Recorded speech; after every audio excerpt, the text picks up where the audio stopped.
Hey, Alex. Hi, Luna. How's it going? Dude, shit is depressing. Every time I see the news, some fucking cop has done another shooting. I know. And when people protest police violence, the police respond with more violence. The fuck? Enough is enough, right? We need drastic change. Exactly. It's high time we reform the police. What'd you say? What? Did you say abolish the police? Yeah, of course. Good one. Can you imagine a world without police?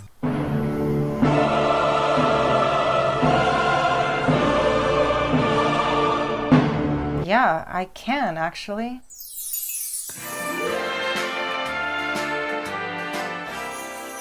Wait, are you seriously one of those people who think police should be abolished? Are you seriously one of those people who think reform is enough?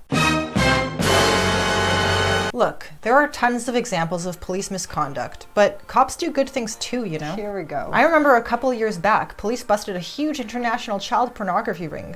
This took 2 years of difficult investigation. 296 little kids were rescued from rape and abuse, and those responsible were arrested. Those cops are heroes. I feel gratitude to anyone who rescues children from a living nightmare of abuse. So yeah, cops do good things. But their good deeds do not and cannot cancel out the harmful nature of police as an institution. Okay, so get rid of the harmful stuff, but keep the good stuff. You're not getting it. Let me try an analogy. So I saw this article in The Guardian about how in Italy, an organization has been giving free food to poor people who lost their jobs because of COVID-19.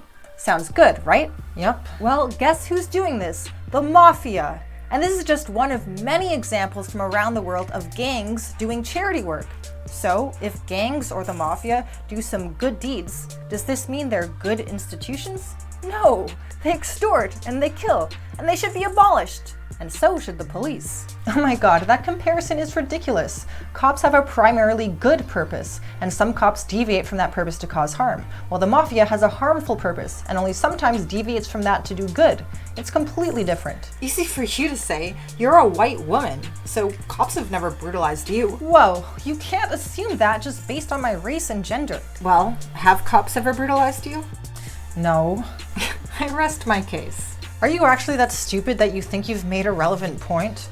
I don't need to have experienced police violence to know it's a massive problem, but it's a problem we can solve by reform. Okay, so what are these reforms that you think can remove the violence from a violent institution? Well, cops need proper training in how to de-escalate a situation so that violence can be avoided.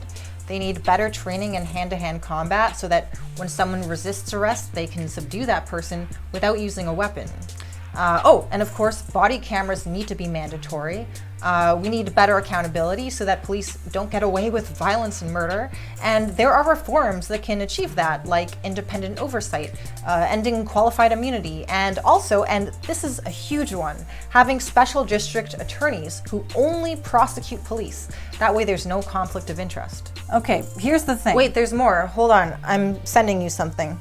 This is from the Campaign Zero website. They advocate several ideas for police reform, explain them in detail, and cite research studies showing why these reforms make sense. Well, that's quite an impressive wish list to Santa Claus you have there. And I'm sorry to break this to you, but even if you get every single reform on your wish list, it still won't work. What do you mean they won't work? How the hell do you know? Many of these reforms have never been tried, and they've never been tried in combination, so you have no idea. Doesn't matter if they've been tried, I know they're bound to fail, because police violence is more than just— so arrogant. You assume police abolition will work, even though it's never been tried, actually, and meanwhile, you assume reforms will fail. You just assume whatever suits your ideology without evidence. Look, you interrupted me. I didn't finish my point. Okay, sorry. I actually agree with you that these reforms would succeed at reducing how often cops kill and assault people, but police violence is more than just murder and assault. If a family falls behind on their rent or mortgage, the cops evict that family from their home and throw them out on the street, and throw all their belongings on the street. Right now, with the economic crisis, 30 to 40 million Americans are at risk of eviction, okay? Even if cops do this in the most non-violent way possible, making people homeless is still an act of violence. Okay, that's true, but we can't just... There's tons of examples like this, like the war on drugs. This caused the death of Breonna Taylor. Cops bust into her home looking for her allegedly drug-dealing ex-boyfriend and shot her to death in her sleep. But even if cops conduct drug arrests without murdering people, think about what that arrest does to a person. Yeah, it's bad, but you can't blame it all. And American prisons are so horrendous. They're condemned by human rights groups. And even if prison conditions aren't that bad, you lose months or years of your life. That's a huge chunk of your life stolen from you. Plus, if you have a criminal record, it's so hard to get a job. This can ruin your entire life. How many lives have cops destroyed because of their supposedly peaceful, non-violent arrests? I agree, this is terrible, but you're blaming the police for things that should be blamed on bad laws. There are laws against things that are basically victimless crimes, and the way our society treats lawbreakers is far too punitive. But that's not the fault of the police. They have no choice but to enforce these shitty laws. That's their job. Exactly! That's why the police are beyond redemption. You put too much blame on cops for the wider problem of an unjust legal system. That's like saying I put too much blame on slave traders for the problem of slavery. Oh, come on! That's such hyperbole! Slavery? Really? This is what's wrong with people like you. You exaggerate things beyond recognition. It's no exaggeration. Being in prison is an extreme loss of freedom, and when cops arrest you, they are literally kidnapping you. Do you have any idea how you sound to normal, rational people? Comparing cops to slave traders and the mafia? You are so out of touch with reality and common sense. It's embarrassing. Cops and put people in handcuffs just like slave traders put people in chains. They're the human traffickers of the prison industrial complex. But this is not something I'd expect a liberal like you to understand. I'm not a liberal. I'm not any political label. I'm a special snowflake.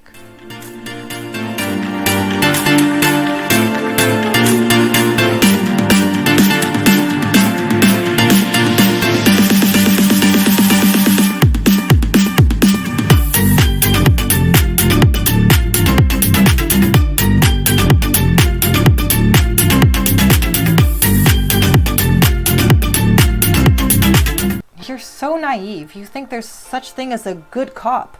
But what is a good cop? The duty of a police officer is to enforce the law, which means a cop can only be as good as the laws they enforce. Yeah, that's why we need law reform as well as police reform. We can end the war on drugs. We can end the war on sex workers. We can end all laws against all victimless crimes. And we can do this in combination with far-reaching police reform. And that's a much more realistic goal than abolition. Okay, let's put this abolition thing aside for a minute. How do you feel about something more moderate, like defunding the police? You think defunding the police is moderate? Is your Overton window so far to the left that defund the police seems like centrism to you? Just answer the question. Okay, well, I'm very skeptical about it because I read a Washington Post article about the city of Vallejo in California, which drastically defunded its police back in 2008. The city was suffering a budget crisis, so to save money, they cut their police force nearly in half. You might think that this would cause police violence to be cut in half too, but no, the police actually started killing more people. Cops became overworked, not just in hours, but by being stretched too thin. Fewer officers had to deal with the same amount of crime. Many were unable to cope, and so they became more violent. Look, I read the same article as you, but the situation in Vallejo is not what anyone means by defund the police. You don't just defund the police and that's the end of it. You take funding from the police and use it to fund other services and support systems. This shrinks the role of police way down so that they're no longer dealing with things like traffic stops or people having a mental health crisis. Because now we deal with these problems in other ways. This never happened in Vallejo. If it had, the cops wouldn't have been overworked because they'd have much less work to do. You sure about that? In Vallejo, the cops did reduce their role. Traffic, narcotics, school resource officers, community policing, all these aspects of policing were cut. I doubt if they reduced their role enough though. Here, let me text you a graph from the New York Times. It shows the type of work that police typically do. Look at the top of the graph. Over 1/3 of what cops do is respond to non-criminal calls. If you add traffic stuff, together that's half of what cops do. We could have other agencies dealing with most of the things in this graph. Cops should not be the ones responding to people having a mental health crisis. Instead, it should be social workers or psychologists who respond, which, by the way, is how they do it in Stockholm. You know, the city in Sweden? Yeah, I know where Stockholm is. You should, because you seem to have Stockholm syndrome with the cops. Ha ha. The point is, cops deal with a ton of non-criminal situations, and that needs to stop. Okay, that covers half of what police do, but what about the other half? Well, see that tiny little green bit at the bottom? That's how much of police time is spent dealing with violent crime. Only 4%. This is the only thing we need some sort of armed response to, whether it's police or some alternative.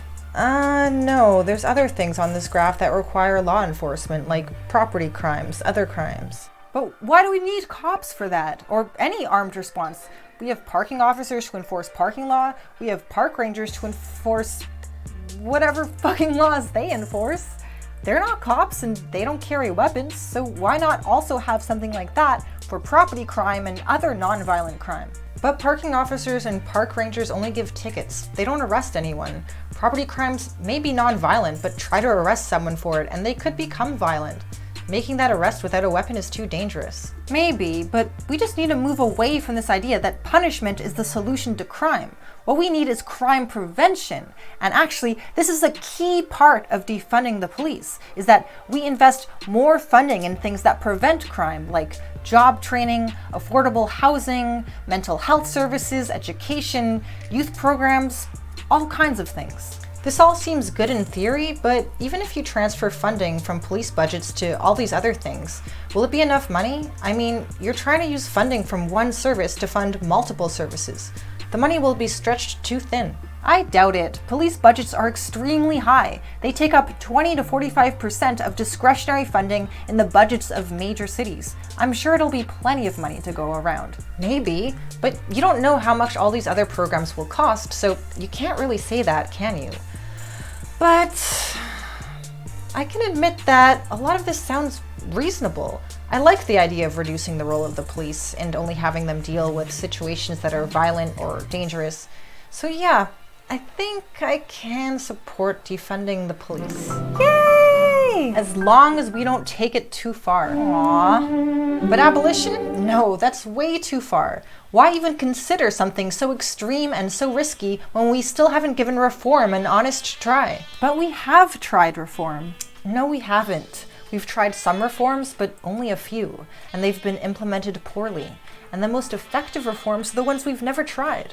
I really think that if we have enough of the right reforms in combination, and if these reforms are implemented properly, we can ensure that cops truly and finally live up to their duty to protect and serve. Protect and serve? See, that's the problem. You still believe that this is the true role of the police. But what is being protected? Who is being served? Not most people. The role of the police is to serve the capitalist class and protect their property. Police serve the wealthy few against the needs of the many, and they protect a political economic system that is violent, unequal, and unjust. This is not something that can be changed by reform. No matter how non-violent police become, they enforce a violent system. Bro, like I said, that's why we need law reform to make the system non-violent and fair. You think you can make the system fair and non-violent? Laws are written by the ruling class for the ruling class in their own interest. I know that's the orthodox position of the left, but it doesn't quite match up with reality. Laws are written by politicians, and politicians are chosen by the will of the people in democratic elections. And since most people are not capitalists, therefore capitalists don't have control. That is so naive. Even a liberal like you should know better. Not a liberal. Money controls elections, money hires lobbyists. The richest segments of the capitalist class clearly have the dominant influence. Laws uphold a society where CEOs can be millionaires or billionaires, while the workers they employ can barely afford to pay rent in tiny apartments owned by landlords who are also millionaires. But not every law is in capitalist interest. There are laws against murder and rape. I think that's in everyone's interest. There are laws protecting property, sure, but it's not just capitalist property being protected. It's a statistical fact that most property crimes are not against the rich. In fact, poor people are more likely to be victims of property crimes like burglaries and muggings. These laws protect everyone. Or is every single law ever passed all just part of a big capitalist conspiracy? You know, it doesn't matter if every law is purely in capitalist interest. It's about the law in its totality and whose interest that serves. And the fact is that the law upholds a capitalist system that causes harm on a massive scale. A system that inevitably results in rising inequality, homelessness, joblessness, exploitation, alienation, inadequate healthcare, inadequate public services. Sure, the system is unjust. I agree. And yeah, cops are complicit in that. But if we abolish the police, that's not going to abolish the violence of capitalism. And without cops, there will be even more violence as criminals go unchecked. Actually, no, because there are viable alternatives to police that can protect public safety. You do agree, don't you, that at least some laws are good? Right? Like laws against violence? If you really care about crime and violence, then you need to address it at the root by addressing poverty, inequality, child abuse, and other predictors of criminality. If we do this, we can prevent crime rather than just punish it after it's already occurred. Our communities will be much safer this way. That sounds great, but we still need police. Have you considered that police are maybe not the necessity for public safety that you think they are? I've more than considered it. I've researched it, something I doubt you've done. Dude, you think I haven't researched? Well, how's this for research? I have the stats right here. In the United States, 38% of murders go unsolved, 67% of reported rapes go unsolved, 70% of reported robberies, 86% of both reported burglaries and car thefts go unsolved. What's the point of police if most crime goes unsolved? What, so the solution is to get rid of police so that all crimes go unsolved? No, it means we need to find better ways to keep our communities safe. Are you even aware that just by police being present in a neighborhood, that reduces crime? That's what they want you to think. But in reality... No, this has been studied, okay? The National Bureau of Economic Research published a study on the impact of investigations of police misconduct and found that in highly publicized cases, police drastically reduced their proactive contact with civilians. So they still answered 911 calls, they still investigated reported crimes, but they didn't go around investigating suspicious activity, or at least did so much less. Cops just kept their policing to the bare minimum. And you know what the result was? More murders and more crime. All because cops had less presence in neighborhoods. But you can't draw firm conclusions from a single study. Every researcher knows that, because different studies might reach different conclusions, and that's the case here. I mean, there's a study in the journal Nature Human Behavior, and it looked at the New York Police Department slowdown in 2014 and 2015.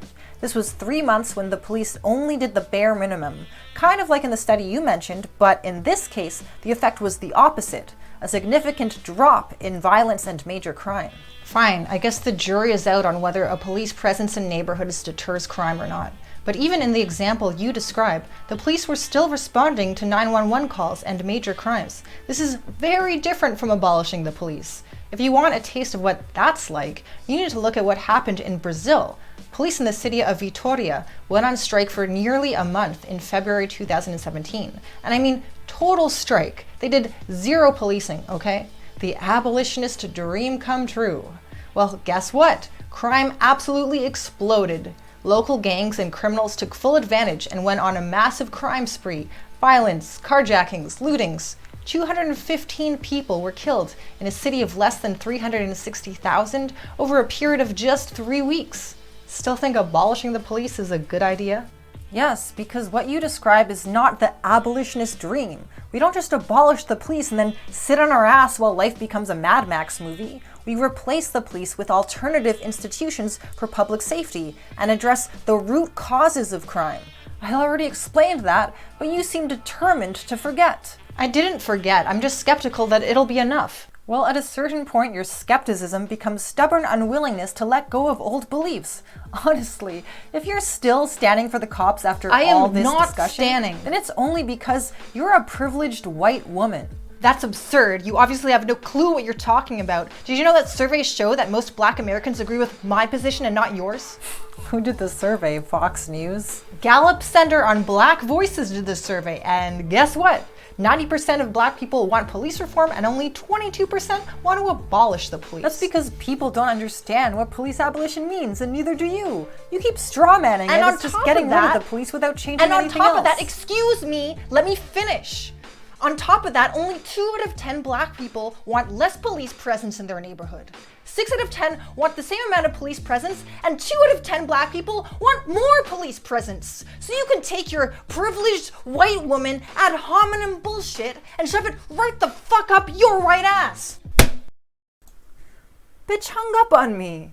What a goddamn bootlicking liberal she is. Yet somehow...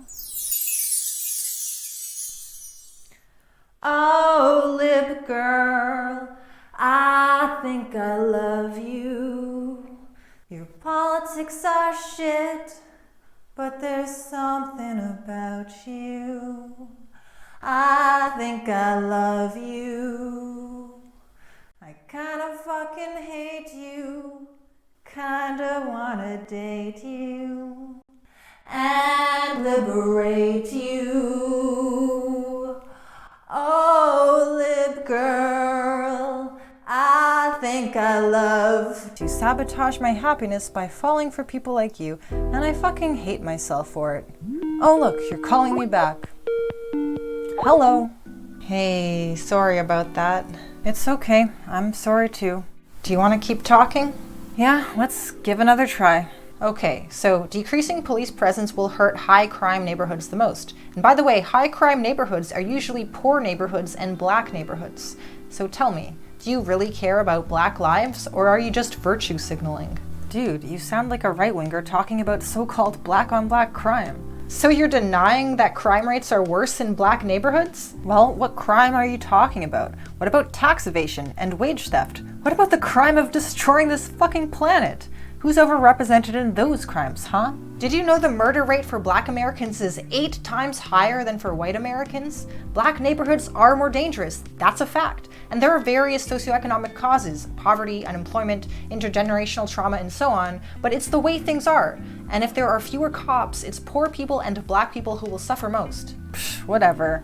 Easy for you to so flippantly dismiss this when you're not a black person living in a ghetto. No, you're white and privileged and can sit back on your privileged white ass theorizing from your armchair, sitting on your biscuit, never having to risk it.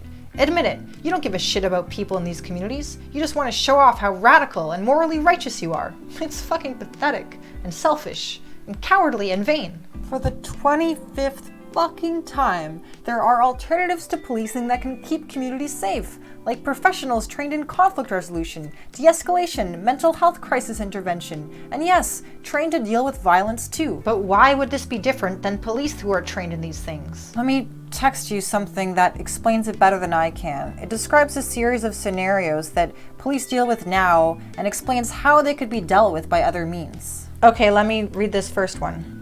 You don't realize, but your brake lights aren't working. Imagine, a city employee signals for you to pull over and says, hey, how about I replace those lights for you right here so no one gets hurt? An hour later, both lights work and you're at home. Isn't that public safety? Sounds good, right? Yeah, that does sound good. Okay, next one. You are experiencing intimate partner violence. Imagine texting a number and a trauma-informed crisis intervention specialist meets you in a safe place. An hour later, you are working together to make a plan that will keep you safe long-term. That sounds great, but it's not addressing the concerns I was raising. Keep reading. Your friends are intoxicated and fighting, but you don't want them to get in trouble. Imagine, you call 311 and a crisis intervention team comes to your door. 1 hour later, your friends are sleeping it off at home. Huh. What? I don't know, it's kind of best case scenario, don't you think? Well, so 2 people are drunk and fighting, but what if one of them uses a knife? That's not the kind of thing you can sleep off. Or what if some drunk aggro asshole just randomly attacks someone? Is he sent home for a nap? What if he does it the next night and the next? No, obviously if things go that bad, they'd be handled differently. It's so frustrating when people think social workers and mental health experts can be this miracle cure to replace cops. It's asking a lot of them to put themselves at risk in these dangerous scenarios. I have friends who are social workers. They don't want to be breaking up fights or confronting some 6-foot, 200-pound man who's off his meds and aggressively screaming at people in the streets. Of course, not every social worker wants to sign up for this type of job, but some will, and they'd have special training to be equipped to handle violence. I agree that mental health experts should be first responders in these situations, but they shouldn't do it alone. They should have a cop by their side as backup. No, but you could pitch that to Hollywood as a cringy odd couple buddy cop movie. Never mind, let's just read the next one. Someone seems to be snooping in car windows on your block. Imagine calling your neighbors who are trained in self-defense and de-escalation and approaching the person. An hour later, the person responsible is getting the support they need. Okay, I've read enough. What now? What if the suspect runs away? 1 hour later, he comes back and steals a car. Or how about when your neighbors confront him, he panics and shoots someone. 1 hour later, your neighbor dies of blood loss in the hospital. I admit these situations won't always go smoothly, but things go wrong with the police too. It's not like cops have some magical capacity to deal with this stuff. Not magic, you idiot. It's called training in guns. Right, and a crisis intervention team can be every bit as well trained as cops. Better trained, actually. And guns? You know there are countries in Europe where cops don't even carry guns? But those countries aren't full of gun-toting Americans. Those countries don't have America's high rates of gun violence. Their cops don't deal with the same level of danger. Well, if we replace police with public safety officers, we can allow some of them to have guns. Now you've reinvented the cops.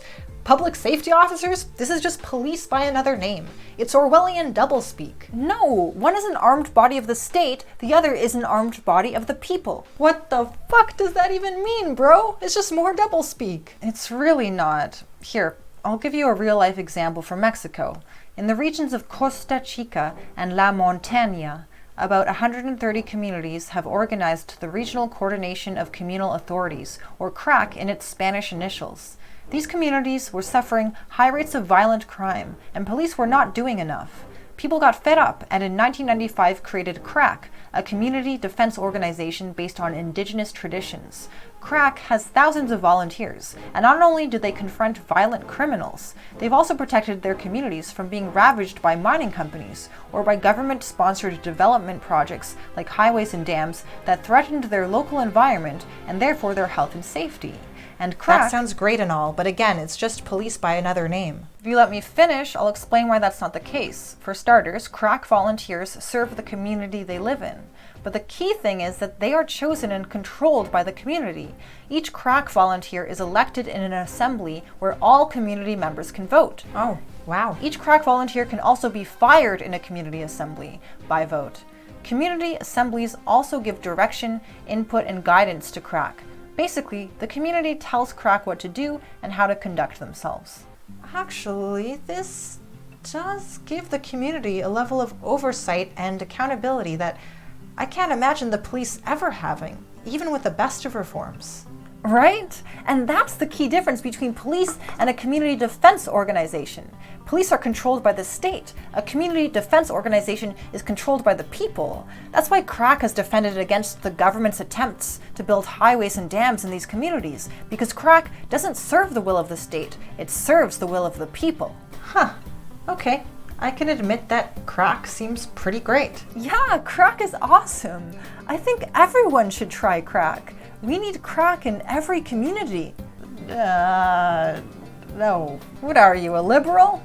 But seriously, I mean, what you describe has benefits, definitely, but I can see it going wrong. Sometimes the will of the people is not so benign. It's better than the will of the state. Sometimes it's worse. How could it be worse? This is community volunteers guarding their own neighborhood. You mean the way George Zimmerman guarded his neighborhood when he killed Trayvon Martin? It wouldn't... What, you think this shit won't happen? You think just because they're not cops, they won't ever be racists or bullies or power-tripping sociopaths? It'll be different. They'll be chosen by and accountable to the community. And what if that community is full of racists? How many Trayvon Martins will we have then? I mean, yeah, okay, there'll probably be some cases like this, some unjustified killings, but it'll be rare. Will it be less rare than unjustified killings by police? Oh, for sure. How can you be sure? So many reasons. For starters, people tend not to want to shoot their own neighbors. I think what you're proposing could be great in some communities, or even most communities, but in others it could be a disaster. It all depends on what that community is like. What if a neighborhood is dominated by a gang? That gang would literally become the local police. Okay, well, what if we have, like, external oversight, a watchdog organization staffed by people from all over the city whose job it is to ensure that no community defense organization becomes corrupt, whether it's by gang members or racist vigilantes or anything bad. Look, I can agree that you propose some good ideas. Good. Finally. But it's just not realistic. Not realistic? You liberals are the ones who think that the police can be reformed into something benign. That's not realistic. That's actually my point. If the ruling class won't allow us to reform the police into something benign, why in the hell would they agree to abolish the police? It wouldn't be easy. We'd have to pressure them. But with the big enough general strike...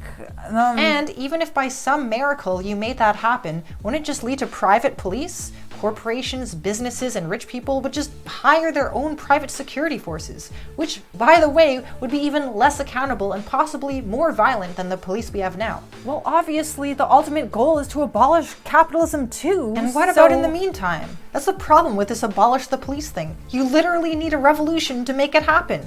The state is not going to give away its monopoly on violence, and if you don't understand that, then you don't understand the state. You accuse me of being a naive liberal? Who's the naive liberal now? I'd say it's the person who spent this entire conversation with a cop's boot halfway down their throat. Bullshit! I'm extremely critical of the cops. I fucking want massive reform. I'm even considering this defund the police idea. Doesn't matter. You're still a pathetic, boot-licking liberal. Oh, I don't identify as liberal or anything. You can criticize all you want, but if you only advocate reform, then you're enabling the police, and you're complicit in their violence. Like it or not, you're a bootlicker by default.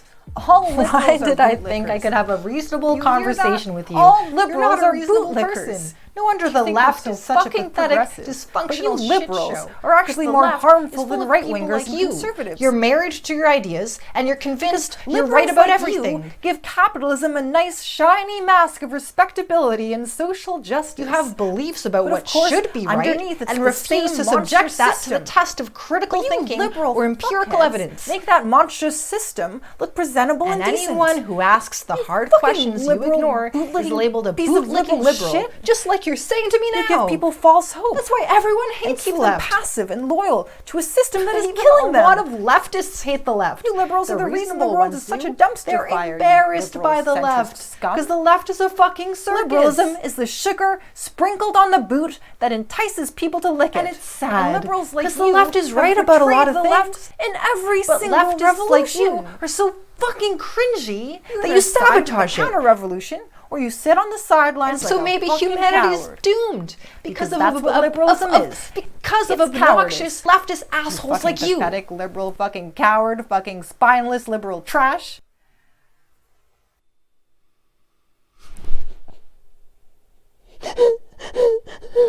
Oh no.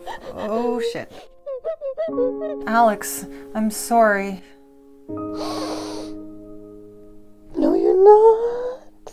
No, I really am. I went too far. I'm sorry too. It's not even you that made me cry, Luna. It's just this COVID-19 isolation is so hard. I've been alone for so long, even before COVID. Oh, you have? And I've had a yeast infection for like a month. Oh, But I think what really upsets me is, if you're right about the stuff you were saying, about reform not being able to change, like, the violent nature of police, then it all just feels hopeless, because abolition just seems so impossible to achieve. So, like, if you really believe that's the only way to make things good, then, like, how can you have hope?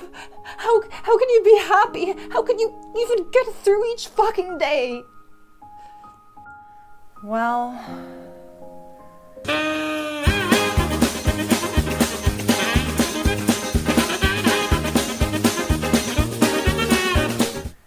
You just gotta be strong, I guess. I just can't do it. It's too bleak. I just want people to be happy. Oh, Alex, we have our differences, but you have such a good heart. You know, since we're confessing our feelings, I have a confession too. I think I love you.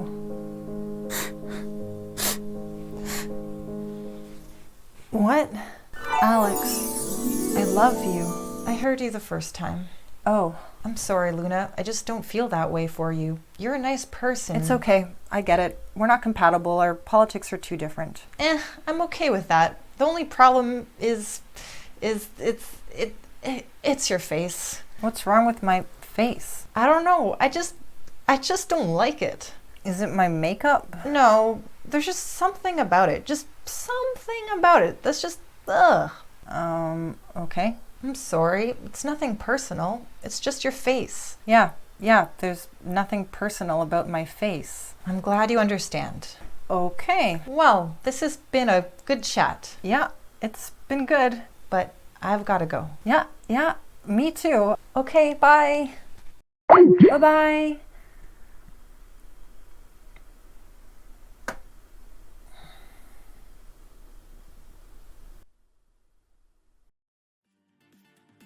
Thanks for watching my video. Wow, that was painful to watch that rejection. It seemed funny when I wrote the script, but no, ouch. Don't be mad at Alex though, she loves Luna in her own way. Anyways, I owe a lot of credit to ContraPoints and her video Punching Nazis, which was a huge inspiration for this video. She deleted it, so I can't tell you to watch it, but if you're looking for something to watch, why not try one of my other videos, which you can do by clicking here or here. Also, if you'd like to help me and my channel, please like, subscribe, click the bell to turn on all notifications, and most importantly, please share this video and tell people about my channel. Thank you, and have a great day.